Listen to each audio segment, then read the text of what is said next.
عباس رضي الله تعالى عنهما قال رسول الله صلى الله عليه وسلم ما من ولد بر ينظر إلى والدته نظرة رحمة إلا كان له بكل نظرة قالوا وإن نظر إليها كل يوم 100 مرة قال نعم الله أكبر وأطيب আল্লাহ রসুল বিশ্ব নবী জনাবে মুহাম্মদ রাসূলুল্লাহ সবাই বলেন সাল্লাল্লাহু আলাইহি ওয়াসাল্লাম বলেন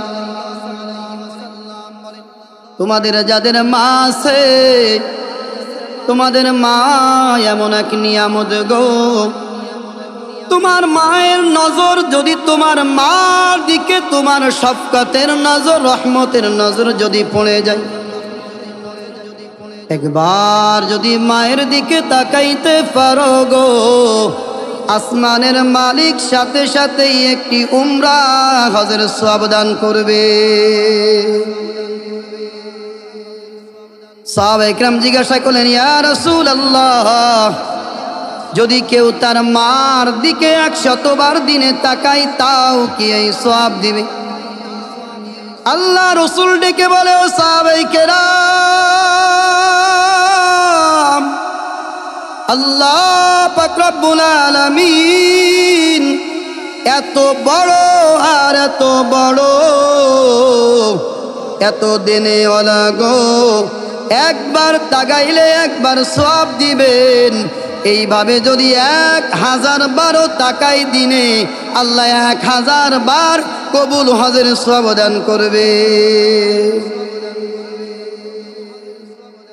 মার ভালোবাসা এমন যে মার ভালোবাসা পেয়েছে সে জানে মা কেমন এক নিয়ামত আল্লাহ তাআলা মায়ের জাতির মধ্যে এমন এক নিয়ামত দিয়েছেন ভালোবাসা দিয়েছেন শুধু ইনসান জাতির মধ্যে না পশু পাখির মধ্যেও আল্লাহ তাআলা মাতৃত্ববোধ মাতৃ ভালোবাসা দিয়েছে যদি একটু নজর কোণে তাকায় হঠাৎ করে বৃষ্টি চলে আসছে দেখবেন মুরগিগুলি তার বাচ্চা নিয়ে ঘুরে ফেরায় ঘুরতে ঘুরতে হঠাৎ করে যদি বৃষ্টি চলে আসে মুরগিটা তার ডানাটা মালায়া দেয় বাচ্চাগুলি ডানার ভিতরে ঢুকিয়া যায় মা মুরগিটা তখন ডানা দিয়ে এমন ভাবে বাচ্চাগুলাকে আগলায় রাখে বাচ্চাগুলি বৃষ্টি রৌদ্র থেকে হেফাজত হয়ে যায় দেখবেন সামান্য একটি কুকুরের বাচ্চাও যদি তাকে যদি আপনি আঘাত করেন সাথে সাথেই কুকুরটাও ছুটে চলে যায় আপনাকে কামড় দিতে কারণ ওই সন্তানের প্রতি এত মায়া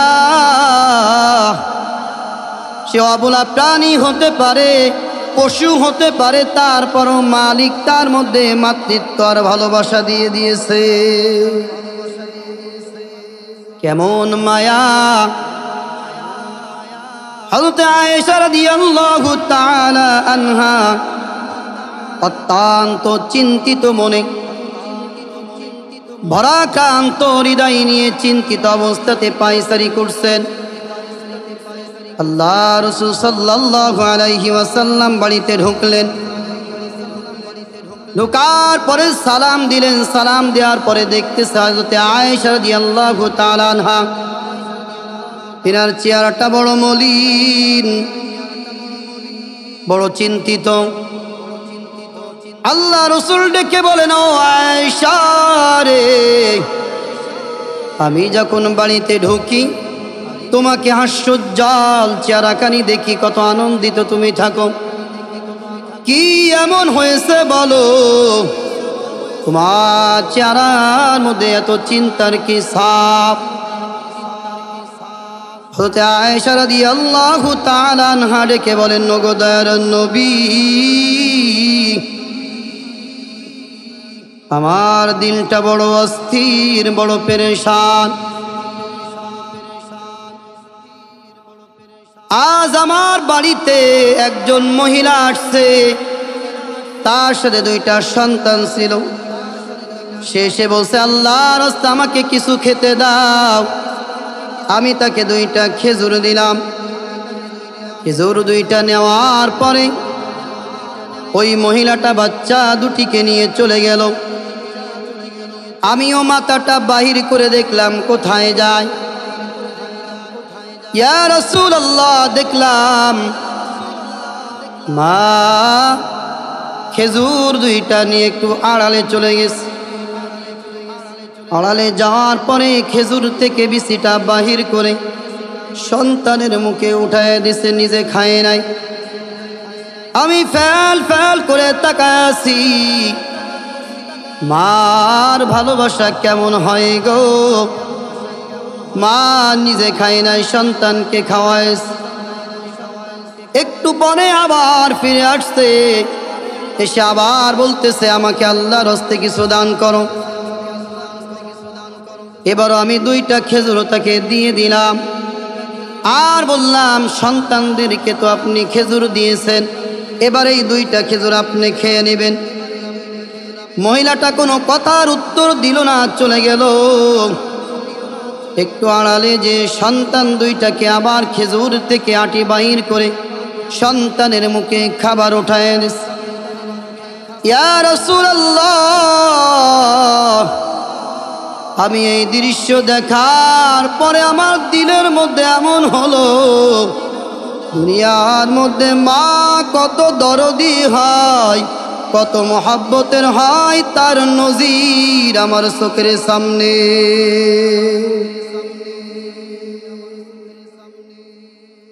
হে আমার আপন জনেরা, প্রিয় ভাইরা, একটুখানি যদি নজর করে দেখি, মা কত মহব্বতের হয়, কত ভালোবাসার হয়, দেখবেন মাঝে মাঝে আপনাদের নজরে পড়বে পাখির বাসার মধ্যে পাখির বাচ্চাগুলি, ছানাগুলি কিচির মিচির আওয়াজ করে। মা পাখিটা খাবার নিয়ে এসে ওই যে বাচ্চাগুলির মুখের মধ্যে দিয়ে দেয়, আর বাচ্চাগুলি আনন্দে তার ডানাগুলি বাড়াইতে থাকে, নাড়াইতে থাকে। কি দেখেন নাই? এটা মার মহব্বত আর ভালোবাসা, এটা মার ভালোবাসা। মা এমন মহব্বতের এক পাত্র। হে আমার আপনজনেরা, যাদের মা দুনিয়াতে বেঁচে আছে তারা তো বড় সৌভাগ্যবান, বড় দরদি আর মহব্বতের পাত্র হলো মা। আল্লাহ রাসূল সাল্লাল্লাহু আলাইহি ওয়াসাল্লামের জন্য বলছেন যে মা হলো এমন এক মহব্বতের পাত্র, এমন এক ভালোবাসার পাত্র। আল্লাহ রাসূল সাল্লাল্লাহু আলাইহি ওয়াসাল্লাম বলেন, তোমরা বেশি থেকে বেশি মায়ের দোয়া নাও। কারণ হলো, যেই ব্যক্তি মায়ের দোয়া নিয়েছে ওই ব্যক্তি কামিয়াব হয়ে গেছে, আর যে মার দোয়া নিতে পারে নাই ওই ব্যক্তি হালাক হয়ে গেছে। যে মার দোয়া নিতে পারে নাই হালাক হয়ে গেছে, আর যে মার দোয়া নিতে পারছে ওই ব্যক্তিটা বড় সৌভাগ্যবান হয়ে গেছে। আল্লাহ রাসূল সাল্লাল্লাহু আলাইহি ওয়াসাল্লাম বলেন, দুনিয়ার মধ্যে যাদের মা আছে, যাদের বাবা বেঁচে আছে, এই মা তার জান্নাতে যাওয়ার কারণ, বাবা তার জান্নাতে যাওয়ার কারণ।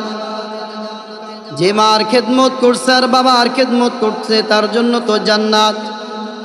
আর যে মার খেদমত করতে পারে নাই, বাবার খেদমত করতে পারে নাই, তার জন্য বড় হালাকি।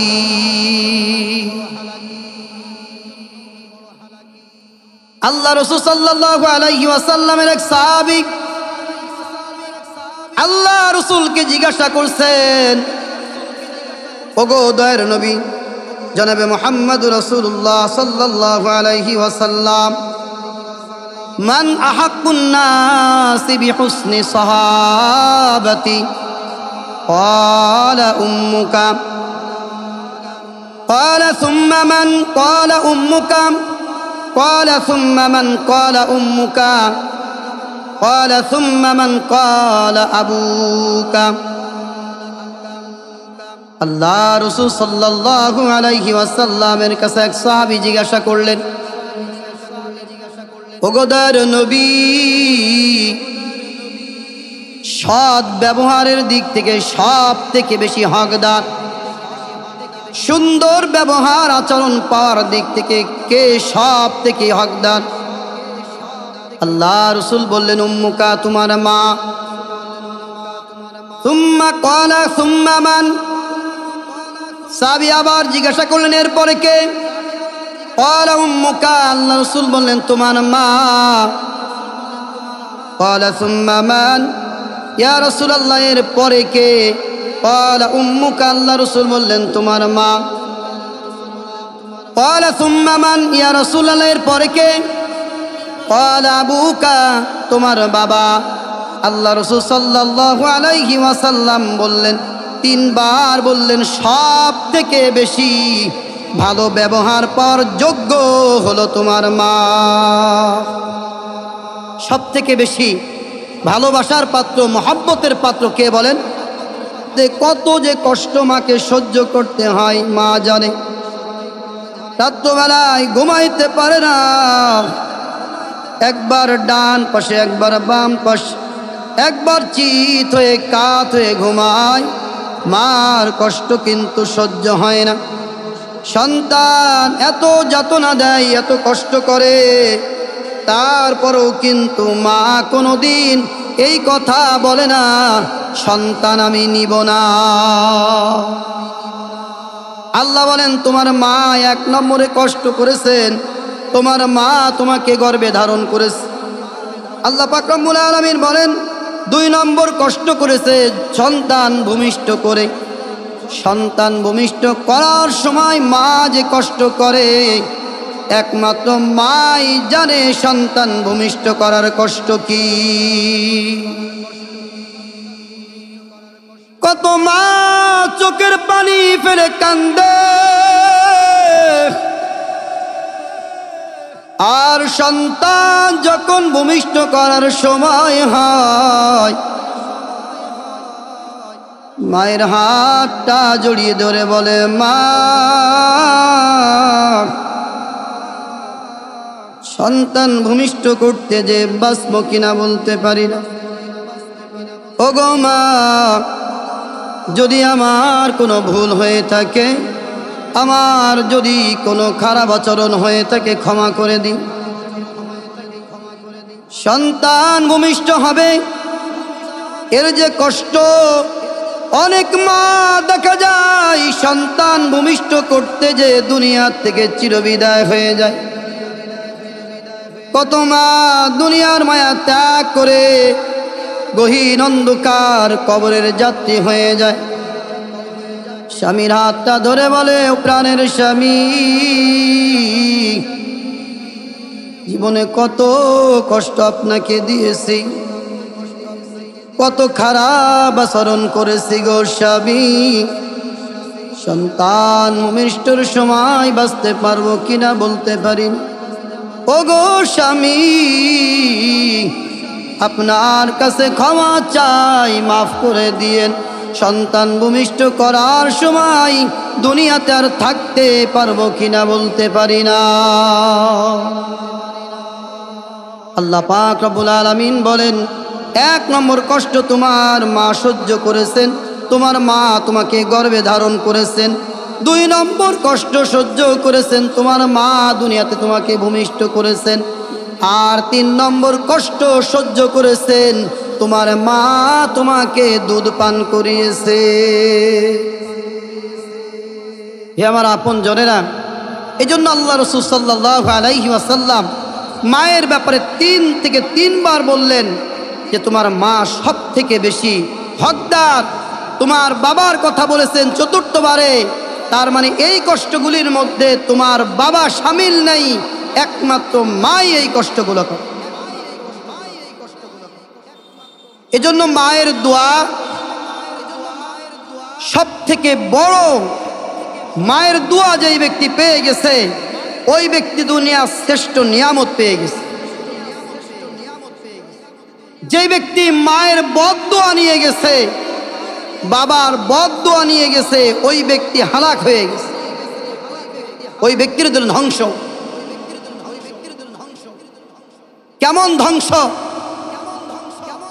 কিতাবের মধ্যে ঘটনা লেখেন আল্লাহ পাক রব্বুল আলামিনের এক ওলি, নাম হলো জুরাইজ। আল্লাহ তাআলার ইবাদত করতে করতে এত ইবাদত গুজার হয়ে গেছে, সারা রাত শুধু আল্লাহ তাআলার ইবাদতই করেন, সর্বদাই নামাজের মধ্যেই সময় কাটান। তিনি সর্বদাই নামাজের মধ্যে থাকেন, আল্লাহ তাআলার তাসবিহাত ইবাদতের মধ্যেই সময় কাটান। যার কারণে দুনিয়ার মানুষের সাথে তার কথা বলার সুযোগ হয় না।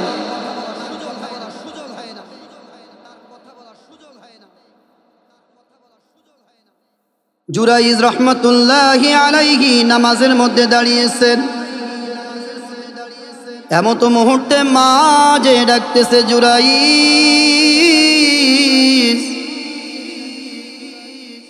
ও জুরাইজ, আমি মা তোর সাথে দেখা করতে আসছি। জুরাইজ রহমতুল্লাহি আলাইহি নামাজের মধ্যে দণ্ডায়মান। তিনি চিন্তা করলেন, আমার নামাজ আমার মালিক আল্লাহর জন্যে, এদিকে আমার মা, আমার জন্মদাত্রী আমার মা আমাকে ডাকতেছে, আমি মায়ের ডাক শুনবো না আমার আল্লাহর ইবাদত করব। আমি আল্লাহর ইবাদত ছেড়ে মায়ের ডাকে সাড়া দিব নাকি আমি আল্লাহর ইবাদত করব? বড় চিন্তায় পড়ে গেল। জুরাইজ চিন্তা করলেন, আমার আল্লাহ বড়, আমার আল্লাহর ইবাদত আমার কাছে সব থেকে বেশি বড়। জুরাইজ নামাজের মধ্যেই থাকলেন, নামাজ ভাঙলেন না। এদিকে মা ডেকে ডেকে বারবার বলে, জুরাইজ। জুরাইজের কোনো আওয়াজ নাই। মা চলে গেছেন, আবার আসছেন, জুরাইজ, আমি মা তোর সাথে দেখা করতে আসছি। জুরাইজ রহমতুল্লাহ আলাইহি এবারও চিন্তায় পড়ে গেলেন, কি করা যায়? একদিকে তো মা ডাকে, আর দিকে আমার মালিক, আমার আল্লাহর ইবাদত। আমি আল্লাহর ইবাদত ছেড়ে কেমনে আমি মায়ের ডাকে সাড়া দিব? জুরাইজ চিন্তায় পড়ে গেল, কি করা যায়? তিনি চিন্তা করলেন, আমার আল্লাহর ইবাদত আমার কাছে বড়। মার ডাকে সাড়া দিলেন না। তৃতীয় দিন আবার মা এসে ডাকে, জুরাইজ, আমি তোর মা, তোকে ডাকতে আসলাম রে জুরাইজ। কতদিন হলো তোর সাথে কথা হয় না, দেখা হয় না। ও জুরাইজ, আমি তোর মা। জুরাইজ রহমতুল্লাহ আলাইহি চিন্তায় পড়ে গেলেন, কি করা যায়? এবারও চিন্তা করলেন, ইবাদত হলো আল্লাহর জন্য, নামাজ হলো আল্লাহর জন্য, এই জন্য মার ডাকে তিনি সাড়া দিলেন না। মা এবার বেরাজ হয়ে, নারাজ হয়ে তিনি বদদোয়া করলেন, আল্লাহ, জুরাইজকে বেবিচারিণী মহিলার মুখ না দেখাইয়া তার মৃত্যু দিও না। মায়ের মনে কষ্ট লেগে গেছে, জুরাইজের জন্য মা বদদোয়া করে ফেলায়। জুরাইজ তিনার ইবাদতের ব্যাপারে চারিদিকে ছড়িয়ে পড়ছে। আল্লাহওয়ালা ইবাদত গুজার বান্দা, আল্লাহ পাক রব্বুল আলামিনের ইবাদত করে, তার প্রশংসা চারিদিকে পঞ্চমুখ, সকলেই মহাব্বতের পাত্র, আর সকলেই তার দিকে ভালোবাসার দৃষ্টিতে দেখে। জুরাইজ তিনার ভালোবাসার মহাব্বত সকলের দিলের মধ্যে, সকলের কাছে প্রশংসনীয়। এক মহিলা, বেবিচারিণী এক মহিলা ডেকে বলে, জুরাইজ কত বড় আল্লাহ বলে, আমি তাকে পরীক্ষা করব, তোমরা যদি বলো আমি তাকে তার পরীক্ষা নিতে চাই। গ্রামের মানুষ বলল, পারবা না, তার ঈমান ভঙ্গ করতে পারবা না, তার ইবাদত নষ্ট করতে পারবা না, তার আমলও তুমি নষ্ট করতে পারবা না। বলে কেমন পারবো না, যায় দেখি। জুরাইজ রহমতুল্লাহ আলাইহির কাছে গেছে, বিভিন্ন কলা কৌশলে জুরাইজ রহমতুল্লাহ আলাইহির মনটা তার দিকে আকৃষ্ট করার চেষ্টা করেছে, পারে নাই। এবার সে চিন্তা করলো, কি করা যায়, আমি তো ব্যর্থ হতে পারি না, ফেল যাইতে পারি না। বুদ্ধি আটলো, কি করা যায়। একটু অদূরেই এক রাখাল ছিল, বেবিচারিণী মহিলা রাখালের সাথে সুসম্পর্ক গড়ে তোলে। এক পর্যায়ে রাখালের সাথে তার মনোবাঞ্ছনা সে পূরণ করল, যার কারণে তার গর্ভের মধ্যে একটা সন্তান আসে। এবার বেবিচারিণী মহিলা সকল মানুষের কাছে বলা বলি শুরু করলো, জুরাইজ, যাকে তোমরা আল্লাহওয়ালা মনে করো, এই জুরাইজ আমার সাথে অপকর্ম করেছে, যার কারণে আমার গর্ভের মধ্যে সন্তান। এরপরে সন্তান যখন ভূমিষ্ঠ হয়ে গেল, গ্রামের মানুষ তাকে নিয়ে গেল, চলো তো দেখি জুরাইজ এত বড় অপকর্ম করেছে, চলো তো দেখি, জুরাইজের এর ব্যবস্থা না করলে হবে না। গ্রামের মানুষ আসলো, জুরাইজের ইবাদতখানা ভেঙে তছনছ করে দিল, গুড়ায় দিল, আর জুরাইজকে আসামির কাঠগড়ায় দাঁড়ান করিয়ে তার জন্য বিচার চাইল। সমাজের এক শ্রেণী মানুষ দেখবেন, যারা ক্ষমতা লোভী মানুষ, তারা একটু দোষ পাইলেই যাচাই বাছাই না করেই তার উপরে ক্ষমতা দেখায়, আছে না নাই? বিশেষ করে যদি হুজুর মানুষের দোষ পায়, আর তো কথাই নাই, ওইটাকে আরো উঁচু করে ধরে। কথা বলেন ঠিক কিনা? এ সমাজে দেখবেন এক শ্রেণী মানুষ আছে, হুজুরে অ্যালার্জি, আলেম উলামার অ্যালার্জি। এক শ্রেণী মানুষ আছে যারা আলেম উলামাদেরকে দেখলেই চুলকাইতে মনে চায়, আলেম উলামার কোন একটু দোষ পাইলেই ওটাকে অনেক বড় করে দেখায়, যাতে করে আলেম উলামা মানুষের কাছে ঘৃণার পাত্র হয়ে যায়। এবার জুরাইজ রহমতুল্লাহি আলাইহি তিনার কাছে জিজ্ঞাসা করছে, মহিলা যেই কথা বলে সত্য কিনা বলো। বলে, না, সত্য না, আমি তার সাথে এমনটা কিছুই করি নাই। বলে, প্রমাণ দাও। এবার যেই সন্তান বেবিচারীর মহিলা ভূমিষ্ঠ করেছে, জুরাইজ রহমতুল্লাহি আলাইহি ওই সন্তানের পেটের মধ্যে খোঁচা দিয়ে বসে, ও সন্তান, তুমি সত্য কথা বলে দাও, তোমার জন্মদাতা পিতাকে। আল্লাহ পাক রব্বুল আলামিন সন্তানের জবান খুলে দিয়েছে, আর সন্তানের জবান থেকে বাহির করেছে, আমার মা বেবিচারিণী মহিলা অমুক রাখালের সাথে অপকর্ম করছে, তার ফল আমি। গ্রামের মানুষে বলল, এবারে দেখলো জুরাইজের কোনো দোষ নাই, নিষ্পাপ জুরাইজ। গ্রামের মানুষ বলল, ঠিক আছে, এবার জুরাইজ তার ইবাদতখানাটাকে আমরা স্বর্ণে রূপান্তর করে দেব, আরো সুন্দর করে বানায় দিব। জুরাইজ ডেকে বলেন, না, আমার দরকার নাই, যেমন ছিল তেমনই আমার জন্য ভালো। সময় তো হাজিরিন, এখানে জুরাইজ রহমতুল্লাহ আলাইহির আল্লাহ তাআলা পক্ষ থেকে পরীক্ষা আসছে। কেন? মায়ের মনের মধ্যে কষ্ট দিয়েছে, যার কারণে আল্লাহ তাআলা নারাজ হয়ে গেছে। এজন্য পিতামাতার মনে যারাই কষ্ট দেয়, আসমানের মালিক তাদের উপরে নারাজ হয়ে যান, তাদের উপরে বড় মুসিবত নিয়ে আসে। কিতাবের মধ্যে ঘটনা লেখেন, আল্লাহর এক বান্দা যার অভ্যাস ছিল প্রতি বছর হজ করা, প্রতি বছর হজে যায়। মা অসুস্থ, হজে আর যেতে পারে না। হজের মৌসুম যখন চলে আসে, সন্তান বলে, মা, এবছর আমি হজে যাব। মা ডেকে বলে, ওরে সন্তান,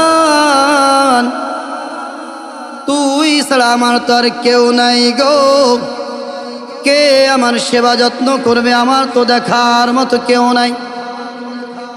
ও সন্তান, তুমি যদি চলে যাও গো, আমার কে গোসল করাবে, কে আমাকে খাওয়ায় দেবে, ওষুধপাতি আমাকে খাওয়ায় দেবে কে? মা বলে সন্তান তোর যাওয়ার দরকার নাই, আমার কে খেদমত করবে বল? আমি যদি এই মুহূর্তে মারা যাই আমার কে দাফন কাফন করবে? সন্তান বলে প্রত্যেক বছরই তো তুমি এমনটা বলো, তুমি মরো না, আমার হজেও যাওয়া হয় না, আমি হজে যেতে পারি না। আবার সামনের মৌসুমে যখন হজের সময় চলে আসছে সন্তান ডেকে বলে মা এবার আমি হজে যাব। মা বলে যাওয়া লাগবে না। আবার একই কথা মা বলে।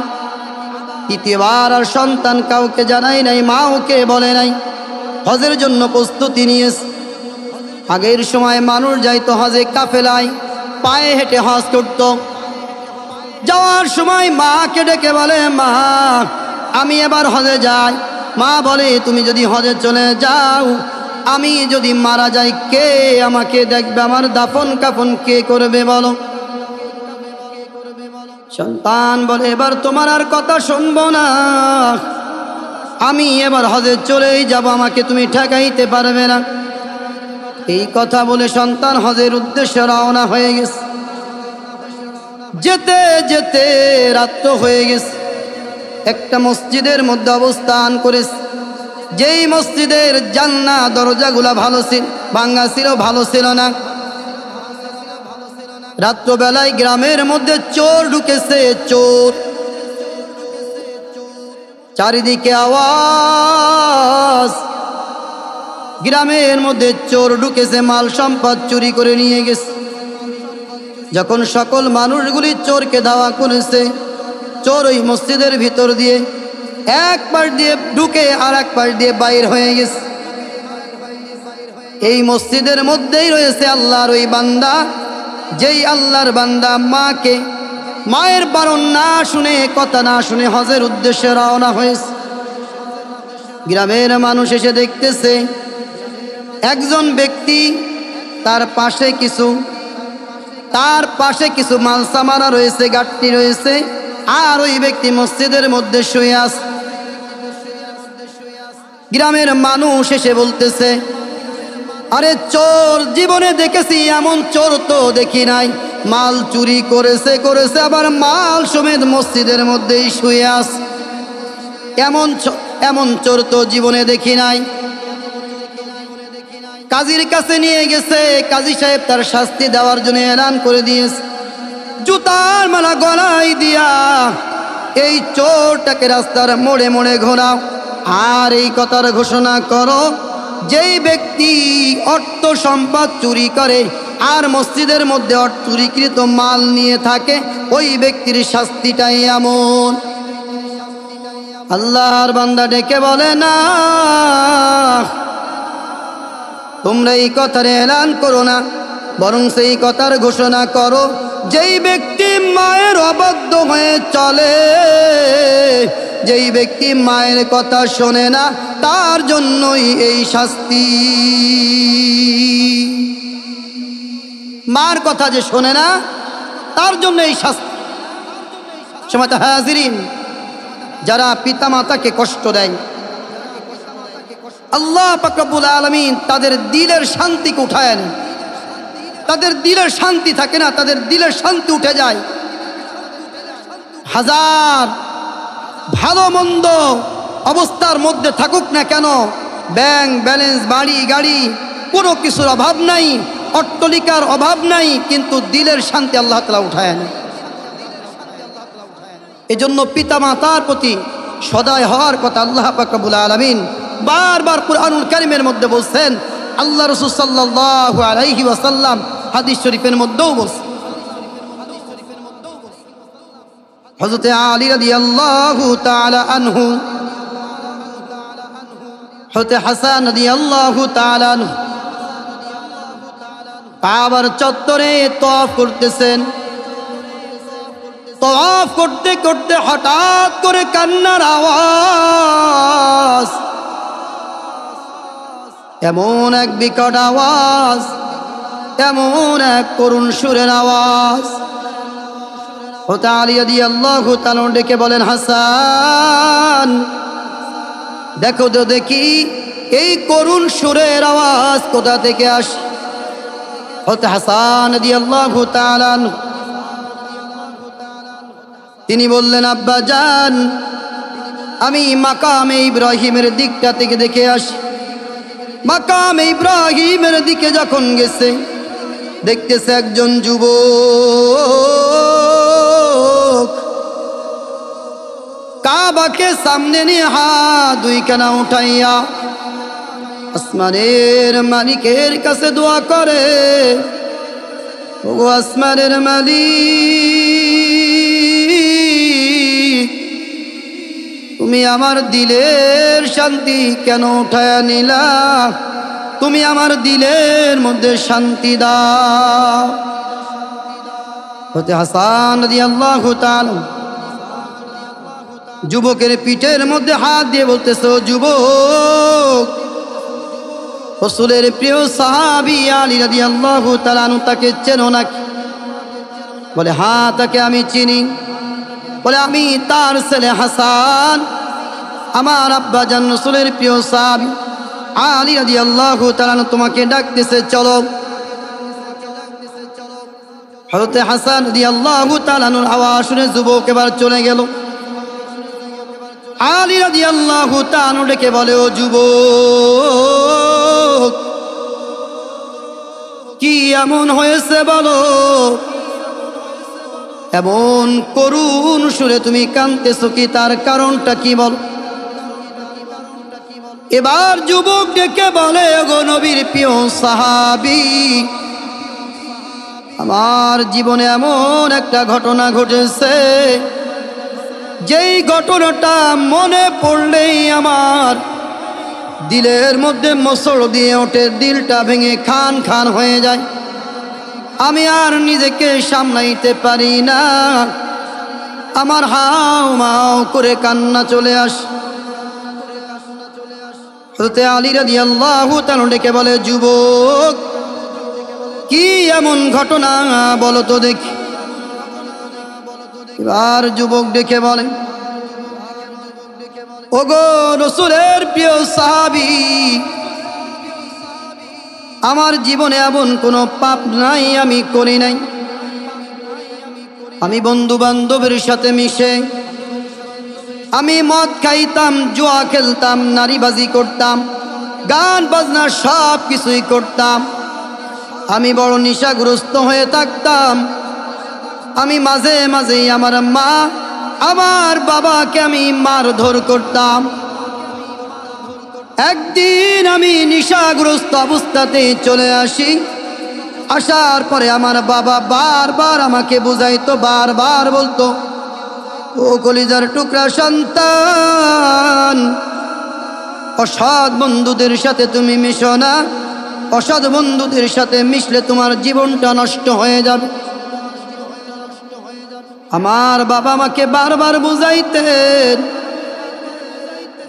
কিন্তু আমার ওই কথাগুলি ভালো লাগতো না, আমার মধ্যে রাগ হতো। ওগো নবীর প্রিয় সাহাবী আমার যখন বাবা এই কথাগুলি বলল আমি আর নিজেকে ধরে রাখতে পারি নাই, আমি বাবাকে আঘাত করেছি, বাবাকে আমি লাঠি দিয়ে আঘাত করেছি। শুধু তাই না, খেজুরের কয়েকটি ছড়ি একত্র করে আমার বাবার পিঠের মধ্যে এত জোরে আঘাত করেছি, আমার বাবার পিঠের থেকে ফিনকি দিয়ে রক্ত বাইর হয়ে গেছে।